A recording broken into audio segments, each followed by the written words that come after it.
Hi, everyone. Welcome back. Today I'm going to be speaking about how love becomes action and a choice. It seems like a very beautiful passage in the Gospel according to John, chapter 15, verses 12 through 17, because it's all about love.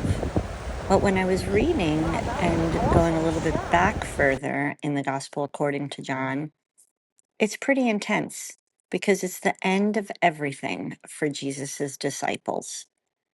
Remember, we are still on Thursday night. They had just finished their Passover meal. Judas has left to betray him. And at the end of chapter 14, Jesus says, "Arise, let us go from here."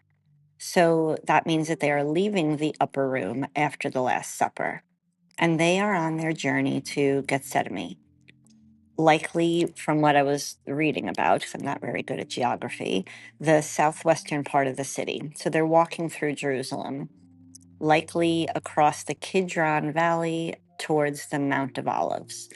And as they're walking through the city at night, maybe where the moon is shining, they would have passed the vineyards. And then that's the context when Jesus was saying, "I am the true vine." So Jesus is walking with his remaining 11 disciples to the Garden of Gethsemane, knowing that he's about to be arrested and crucified. And what does he do?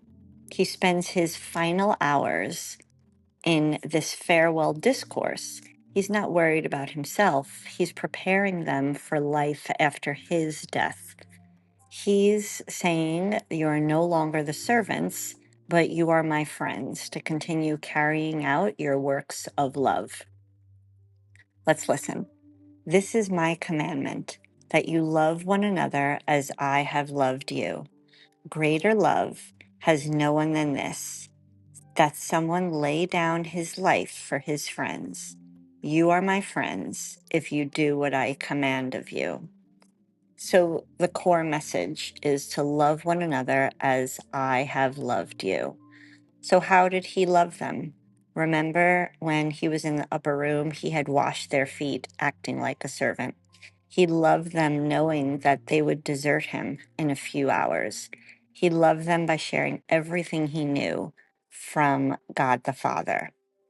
And I love the line that says, "You did not choose me, but I choose you." There are so many times when I've heard people saying they were trying to find God or they're choosing something about God, but God chooses us first. We are his friends. So, Friday, today, that means we don't have to carry the burden of earning our place with God or striving to be worth it that God would love us. He's already chosen us. And I think that the key point that I learned from reading and studying the Bible so much is that the friendship with Jesus is based on obedience and love, but not obedience because we're scared, but of gratitude.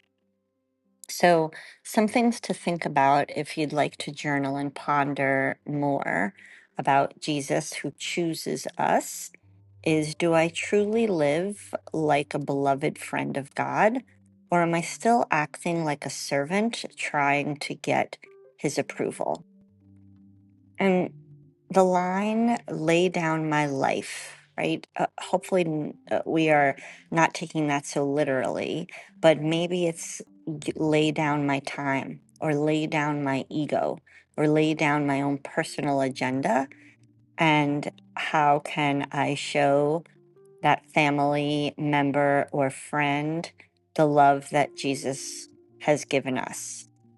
And how can I take this energy from this verse that's so beautiful to better love those around me like Jesus loved them instead of maybe just tolerating them? I think it's a beautiful passage, and I hope that you're able to kind of sit with it and pray and realize that we are chosen. It's not something that we can always do when things feel easy, because love isn't something that you always just feel. Love is something that you need to make real. Let me know in the comments what you're thinking, and don't forget to subscribe so you can continue to hear more of God's whispers.